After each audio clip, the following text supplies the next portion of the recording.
할렐루야.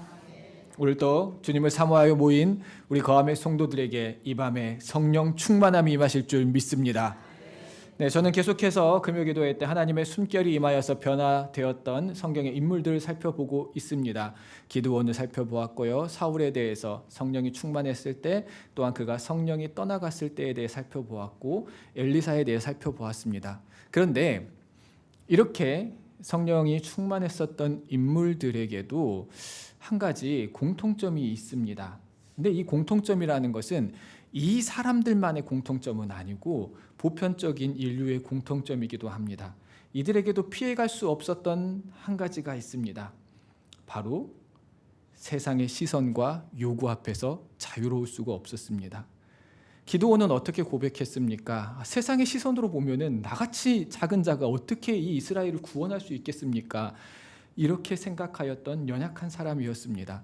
사울은 그가 성령이 충만했을 때는 하나님 앞에서 남들의 시선, 비교를 남들이 뭐라고 하든지 넘어지지 않았습니다. 그런데 그가 사람들을 보게 되는 순간 하나님의 영이 그에게 떠나갔었고, 그가 하나님의 뜻대로 살아가지 못하며 영적 탈진을 경험하게 되었습니다.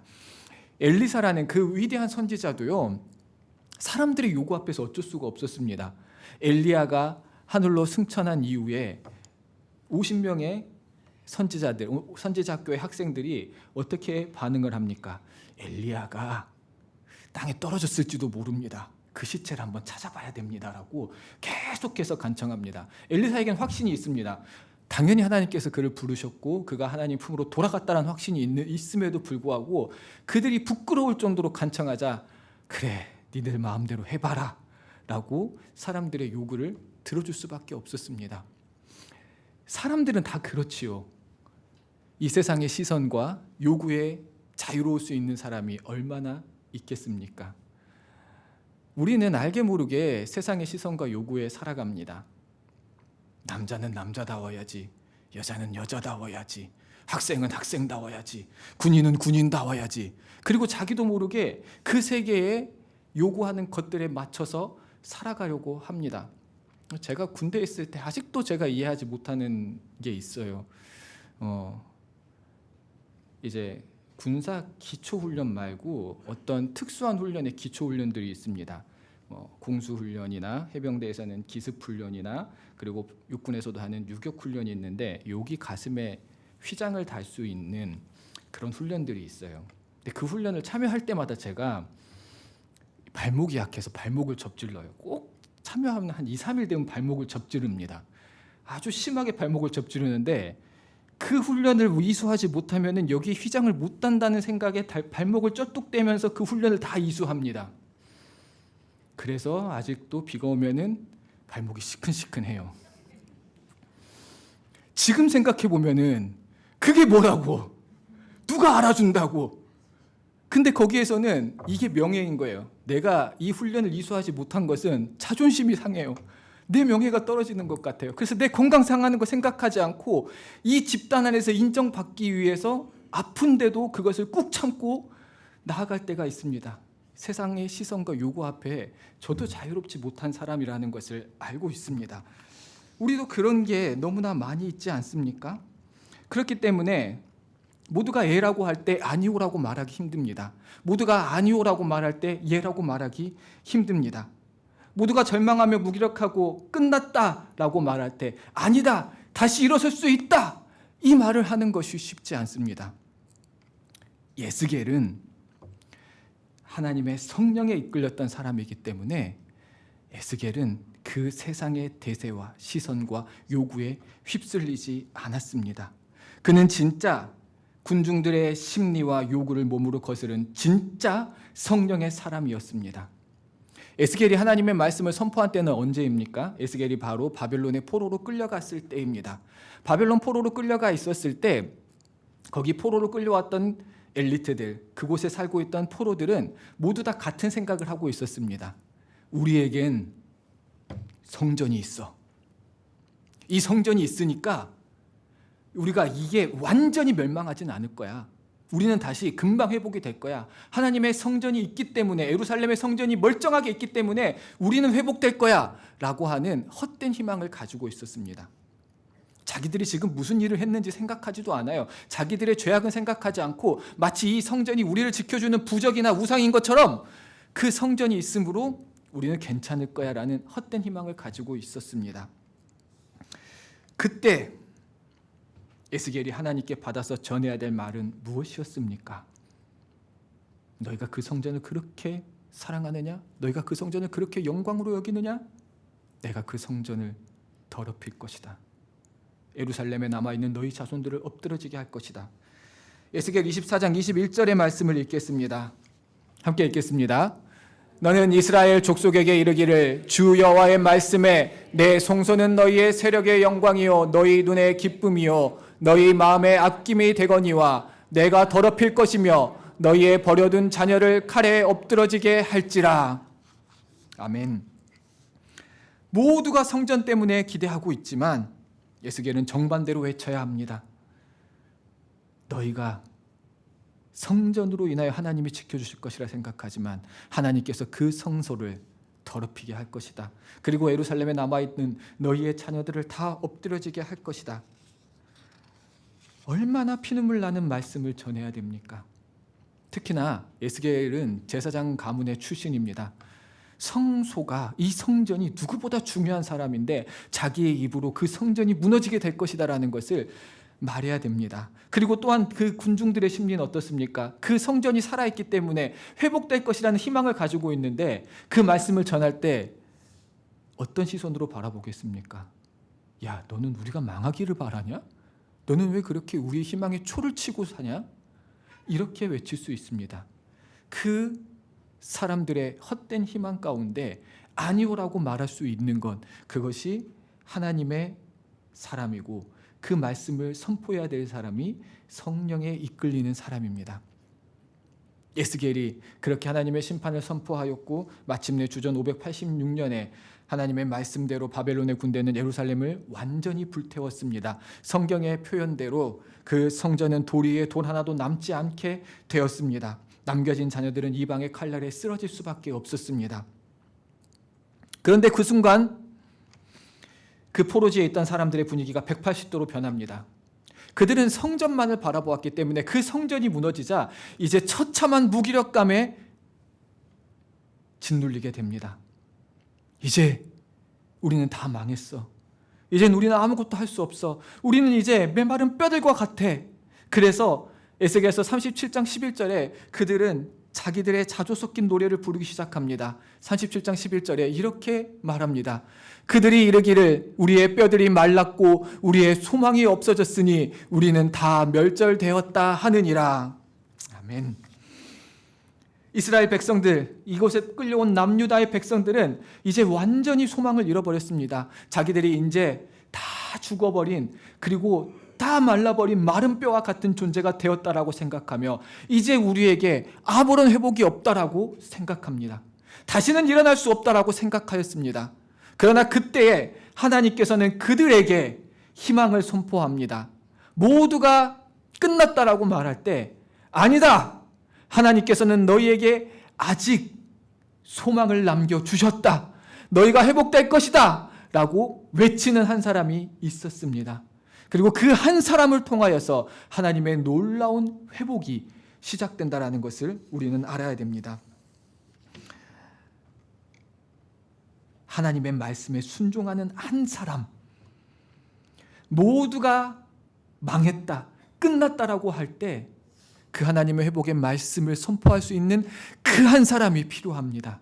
그 한 사람이 누굽니까?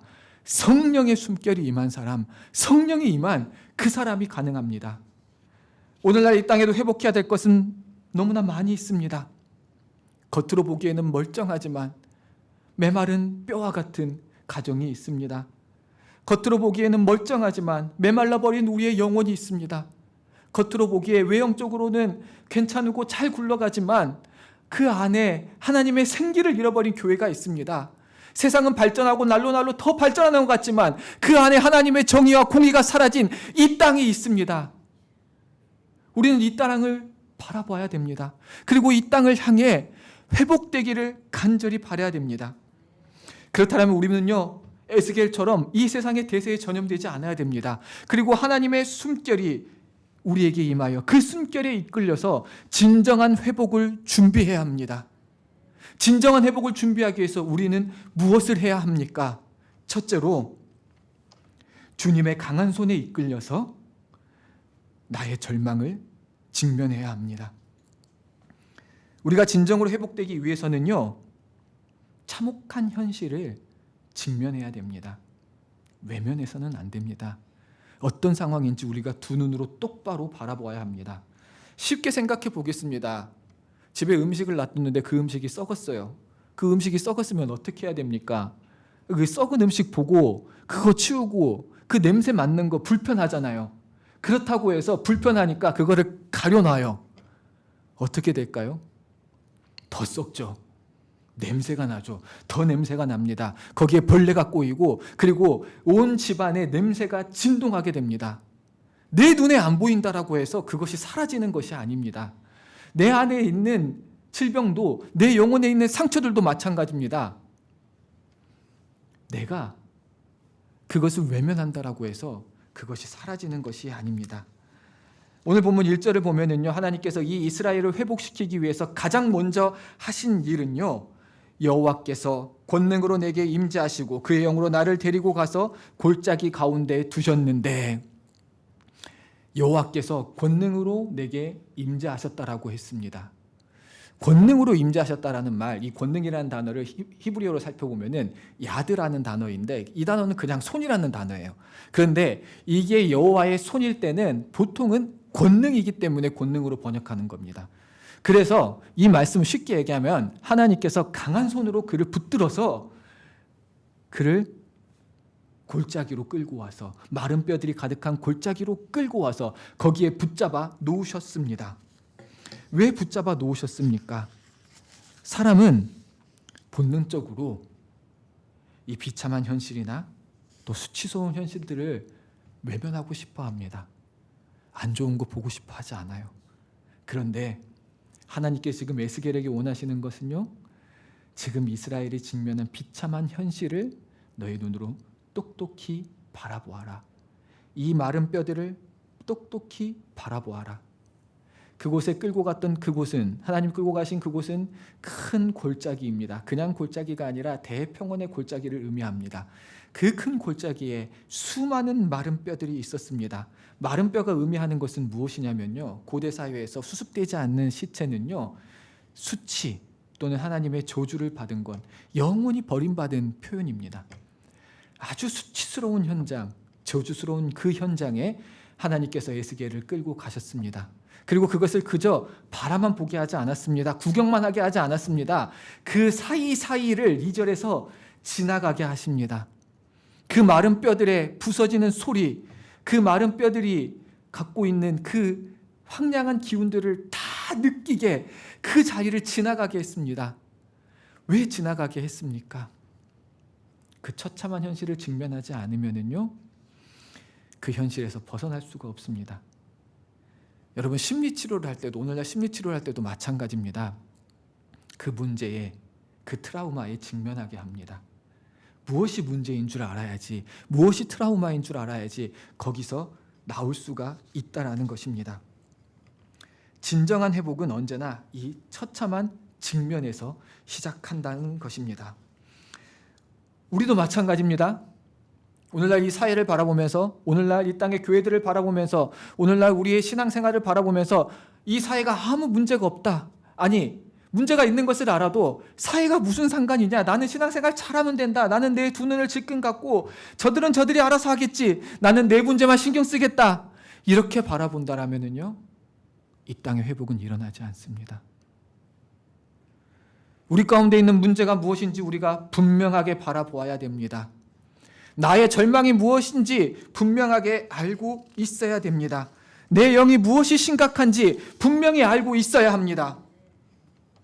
오늘 이 밤 하나님께서 강한 손으로 여러분을 어떤 골짜기로 데려가실까요? 그 골짜기 앞에 섰을 때 두려워하거나 피하지 마시길 바랍니다. 그 하나님이 부르신 골짜기, 내가 바라봐야 될 처참한 현실, 그것을 직면하시길 바랍니다. 그것이 우리 사회에 있는 지독한 악일 수도 있습니다. 그것이 깨져버린 나의 신앙생활일 수 있습니다. 또한 그것이 수치스럽게 깨져버린 나의 가정의 현실일 수도 있습니다. 바짝 말라버린 나의 기도의 재단일 수도 있습니다. 그러나 정면으로 바라보시길 바랍니다. 주님의 손에 붙들려서 그것을 정면으로 바라보시길 바랍니다. 그 자리는 단순히 우리를 고통스럽게 하기 위한 자리가 아닙니다. 진정한 회복을 일으키시기 위한 하나님의 역사의 첫걸음임을 기억하시기 바랍니다. 하나님께서 이렇게 처참한 현실에 직면하게 하시는 이유가 무엇일까요? 왜 그것을 굳이 바라보게 하실까요? 하나님의 그 뼈들 사이에 서 있는 에스겔에게 이렇게 말합니다. 4절 말씀입니다. 인자야, 이 뼈들이 능히 살 수 있겠느냐 하시기로 내가 대답하되 주 여호와여 주께서 아시나이다. 하나님께서 에스겔에게 말합니다. 인자야, 히브리어로 벤 아담아, 너 흙의 아들아, 너 흙에서 온 그 아들아, 너의 존재에 대해서 말해주고 있습니다. 네가 생각했을 때 이들이 살아날 수 있겠느냐라고 물으십니다. 당연히 사람이 바라보았을 때 그들이 살아날 수 있으리라는 생각을 할 수 없습니다. 그 뼈들이 어떻게 살아날 수 있겠습니까? 그런데 에스겔은 위대한 대답을 합니다. 주 여호와여 주께서 아시나이다. 이 고백은 무슨 고백입니까? 사람인 저는 알지 못합니다. 이게 어떻게 살아날 수 있겠습니까? 내 생각으로는 도저히 알 수 없습니다. 그러나 주께서 하시고자 한다라면은 주님께서 행하실 줄 믿습니다. 나는 하지 못합니다. 주님께서 하실 수 있습니다. 주님 앞에 모든 주권을 맡기고 내 손을 들고 주님께 항복해야 되는 것입니다. 주님께서 이 처참한 현실에 직면하게 하신 이유는 그겁니다. 너는 할 수 없다라는 것을 깨달아 알아라. 그러나 지금 너의 손을 붙들고 있는 내가 누구냐? 네가 나를 바라본다라면 내가 할 수 있다라는 것을 깨달아라. 내가 주 여호와임을 깨달아라. 내가 행할 것을 믿어라. 그렇게 하기 위해서 우리를 그 처참한 현실에 직면하게 하시는 겁니다. 그러니 우리는 그 처참한 현실을 직면하고 주님을 신뢰하고 결단해야 됩니다. 주님께 모든 것을 맡겨야 됩니다. 그렇게 주님께 모든 것을 맡기는 우리는 이제 진정한 회복을 위해 구체적으로 무엇을 해야 합니까? 둘째로 내 계산을 버리고 주의 말씀을 대언해야 합니다. 하나님의 절대 주권을 인정하는 고백을 들으신 후 하나님께서 에스겔에게 어떤 명령을 합니까? 이제 물러서라. 내가 다 해결하겠다. 내가 다 회복시키겠다. 이렇게 말씀하셨습니까? 아닙니다.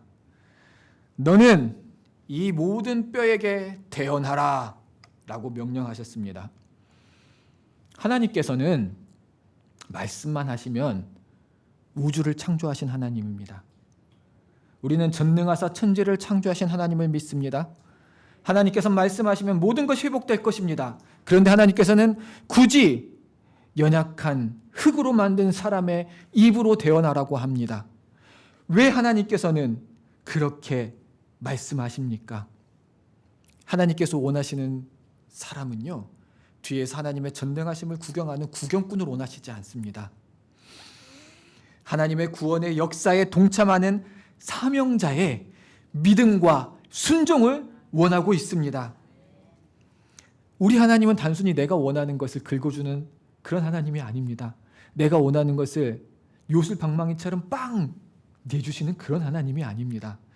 하나님은 언제나 믿음의 사람을 통하여서 하나님의 역사를 일으키십니다. 믿음의 사람을 통하여서 복을 주셨습니다. 믿음의 사람을 통하여서 회복을 일으키십니다. 지금 이 에스겔이라는 사람, 하나님의 말씀에 순종할 수 있는 이 한 사람을 통하여서 이스라엘 민족을 회복하고자 하였던 것입니다. 그렇기 때문에 그 에스겔에게 나를 대신하여 대언하여라 라고 말하고 있습니다. 그런데 문제가 있습니다. 때로는 하나님께서 선포하라고 하는 이 말씀이 내가 생각하기에는, 세상의 상식으로는 도저히 말이 안 될 때가 있습니다. 하나님의 말씀에 순종하며 살아가는 게 세상의 상식으로 도저히 말이 안 될 때가 있습니다. 제가 항상 어렵다고 얘기하는 거, 어떻게 원수를 사랑합니까?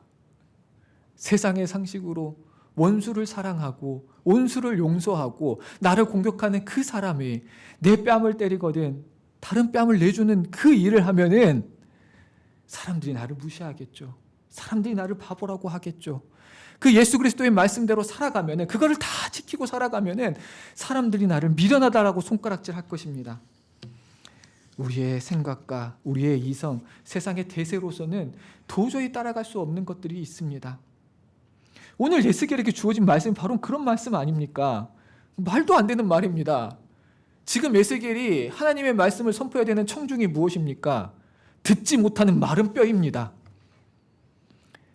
마른 뼈에게 지금 선포하라고 합니다. 듣지도 못해요. 내가 그냥 외치기만 하는 거예요. 거기에서 무엇이 일어날 가능성이 없습니다.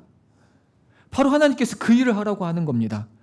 여러분 한번 생각해 보시기 바랍니다. 아무도 없는 공동묘지에 제가 그 공동묘지에 사람이 없는 그곳에서 하나님의 말씀을 선포하고 있어요. 지나간 사람이 저를 보면 뭐라고 하겠습니까? 야, 넘었나 보다. 좀 넘은 사람이 저기 있나 보다. 이 생각을 하겠지요. 지금 에스겔에게 하라는 것이 말도 안 되는 일입니다.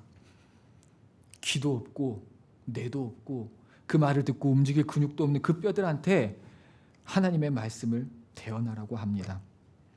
그러나 성령의 사람은 나의 얄팍한 계산을 벗어 던지는 사람입니다. 아무리 내 앞에 현실이 불가능해 보인다 할지라도, 내 이성으로는 이것이 아니라고 할지라도, 그러다 할지라도 만군의 여호와께서 대언하라 라고 하면은 아멘하고 선포하는 사람이 진짜 성령의 사람입니다.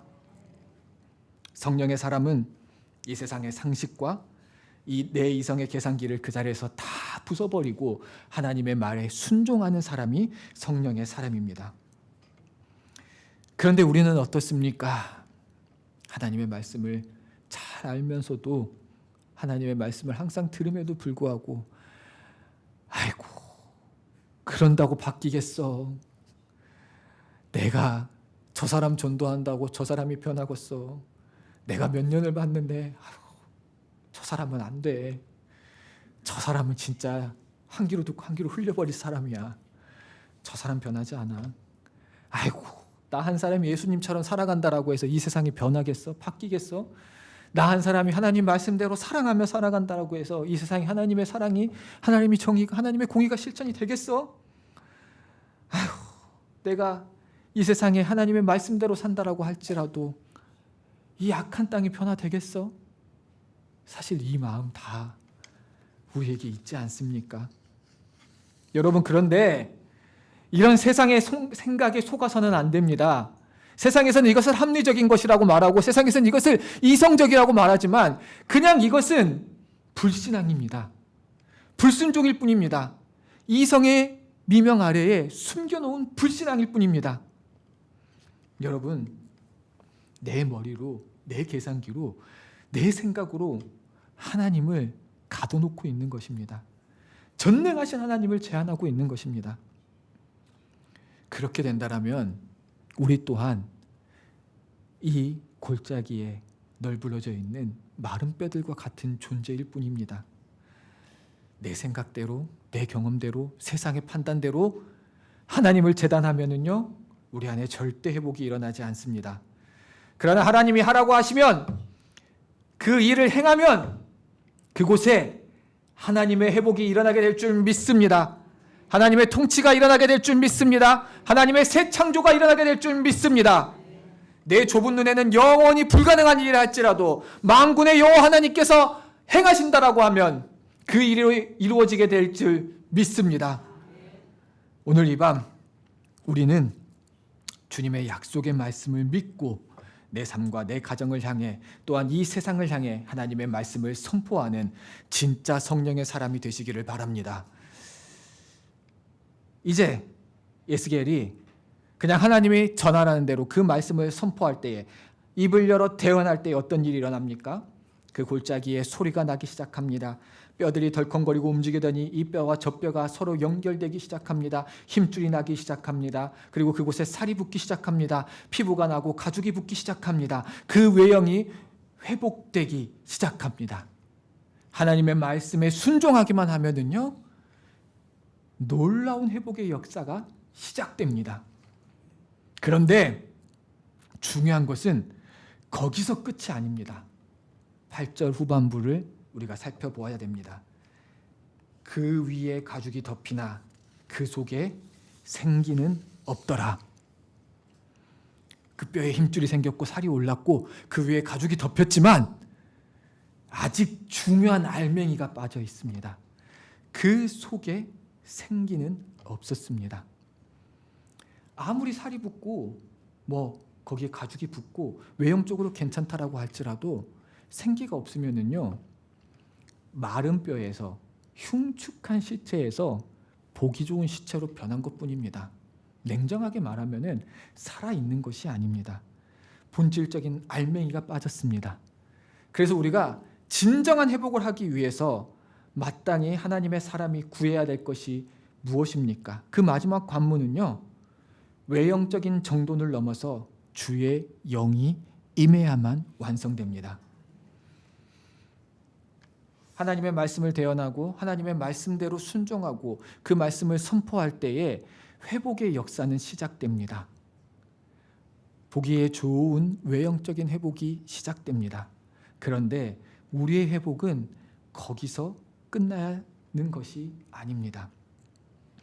도저히 살아날 수 없을 것 같은 우리의 가정이 회복될 수 있습니다. 도저히 해결될 수 없을 것 같은 내 문제가 해결될 때가 있습니다. 그런데 우리가 그 문제들이 해결되고 그것이 살아날 때에 우리는 때로는 그래, 이제 족하다. 내가 열심히 했더니 이렇게 되었다라고 생각하게 될 수가 있습니다. 종종 겉모습이 정돈되면은 거기에서 만족하고 거기에서 끝났다라고 생각할 때가 있습니다. 기도자에 꼬박꼬박 나와 있고 하나님의 직분에 충실하고 헌신 충성하며 봉사하고 또한 경건의 모든 훈련들을 제대로 행하며 하나님 앞에 내 물질로, 내 마음으로, 내 삶으로 봉사함으로써 거기에서 만족하고 끝내서는 안 되는 것입니다. 진정한 회복은요, 그 사람의 외형으로 결정되는 것이 아닙니다. 그 안에 하나님의 생기가 임해야 됩니다. 바리새인들을 보십시오. 바리새인들의 외형은 어떻습니까? 하나님께서 진짜로 그 외형을 회복시켜 주셨습니다. 경건의 모습조차 없었던 이스라엘 민족들을 회복시켜 주셨습니다. 그게 바로 바리새주의입니다. 우리가 하나님의 말씀대로 살지 않았기 때문에 이 이스라엘이 멸망하였구나. 이제 하나님의 말씀대로 살아야 된다. 하나님의 말씀을 지키기 위해서 철저히 하나님의 말씀을 연구해야 되고 어떻게 해야지 하나님의 말씀을 지킬 수 있을까? 하나하나 세세하게 그 말씀을 따져가면서 지킬 수 있는 방법을 연구했습니다. 그런데 그 바리새인이 어떻게 됐습니까? 생명이신 예수 그리스도를 받아들이지 못했습니다. 그 외형은 회복되었지만 그 안에 중요한 생기가 임하지 않았기 때문입니다. 하나님의 영이 그들에게 임하지 않았기 때문에 그들이 완전히 회복될 수가 없었습니다. 그래서 예수님은 그들을 향해 너희가 회칠한 무덤이다 라고 하셨습니다. 회칠한 무덤이 무슨 말입니까? 아까 제가 한 말과 똑같습니다. 보기 좋은 시체입니다. 무덤이 회칠해봤자 무덤이죠. 그냥 보기 좋은 것 뿐입니다. 그 안에 진짜 생명이 없기 때문입니다. 교회들도 마찬가지입니다. 성령 충만이 없으면은요, 그냥 보기 좋은 시체와 같은 모습이 될 수 있습니다. 아무리 화려한 예배당이 있고 수십억의 예산을 갖추고 있고 또한 교회에 수많은 조직과 또 세상 사람들이 부러워할 만한 프로그램이 있다 할지라도 만약 그 안에 성령 충만함이 없다라면은요, 그저 마른 뼈와 다를 것이 없습니다. 살이 붙어 있는 뼈일 뿐입니다. 진짜 중요한 것은 성령의 충만함이 그 안에 있어야 됩니다. 그래서 우리가 구해야 될 것은요, 우리가 때로는요, 교회의 외형에 집착할 때가 있습니다. 우리 교회가 부흥되지 않는 것은 우리 교회의 건물이 아직 넓지 않기 때문이야. 다른 사람들 보기에 삐까뻔쩍하지 않기 때문이야. 우리 교회 예산이 부족하기 때문이야. 우리 교회에 훌륭한 프로그램이 없기 때문이야. 때로는 우리 교회 목사님 말씀이 좀 별로여서 그런가? 이런 생각을 하면서 자꾸만 외형에 집착할 때가 있습니다. 그런데 우리가 그 외형을 바라봐서는 안 됩니다. 진짜 생명이 넘쳐 흐르기 위해서는 하나님의 성령, 생기가 충만하게 이곳에 임해야 합니다. 우리는 그 자꾸 껍데기, 외형만 바라봐서는 안 됩니다. 우리 안에 진짜 생명이 충만할 수 있도록 그 충만함을 바라보고 살아야 됩니다. 그래서 하나님께서 예스겔에게 뭐라고 말씀하십니까? 이 생기들에게 대언하라고 합니다. 이 생기들에게 대언할 때에 이 생기들에게 대언하는 것이 무엇입니까? 하나님, 하늘을 바라보며 성령이여 이곳에 임하소서, 이 바짝 말라버린 뼈들, 외형만 남은 이 시체들 가운데 임하소서, 거룩한 하나님의 숨결을 불어넣어 주소서 라고 외치는 고백입니다. 그 거룩한 하나님의 숨결을 부어달라는 외침을 할 때에 사방에서 생기가 흘러 넘쳐 들어옵니다. 그리고 사방에서 생기가 흘러 넘쳐 들어올 때에 그 뼈들은, 그 회복되었던 살로 되고 가죽으로 된 그 뼈들은 강한 군대가 됩니다.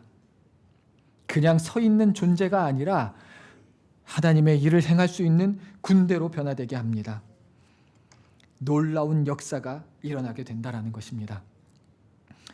사랑하는 성도 여러분, 그렇기 때문에 우리가 구해야 될 것은 우리의 외형이 아닙니다. 좋은 교회당도 아니고 많은 예산도 아니고 좋은 시스템도 아니고 좋은 프로그램도 아닙니다. 우리가 진정으로 구해야 될 것은 우리 교회에 하나님의 성령이 충만하게 임하기를 바라야 됩니다. 성령이 충만하게 임할 때에 놀라운 역사가 일어나게 될 줄 믿습니다. 이제 이 세상의 교회의 부흥은 끝났다라고 말하는 이 시대에 우리 거함교회가 성령 충만함으로 부흥의 불길을 일으키는 교회가 되게 될 줄 믿습니다. 하나님의 놀라운 일을 행하는 하나님의 군대가 되게 될 줄 믿습니다. 오늘 이 밤에 에스겔처럼 태어나시길 바랍니다. 성령이여 충만하게 임하소서, 나의 가정에, 우리 교회에, 이 땅에 진정한 회복에 임하게 하여 주시옵소서. 그 부르짖음으로 말미암아, 그 성령 충만함으로 말미암아 우리가 이 일을 능히 감당하게 하여 주시옵소서. 이 고백이 우리의 고백이 되기를 간절히 바랍니다.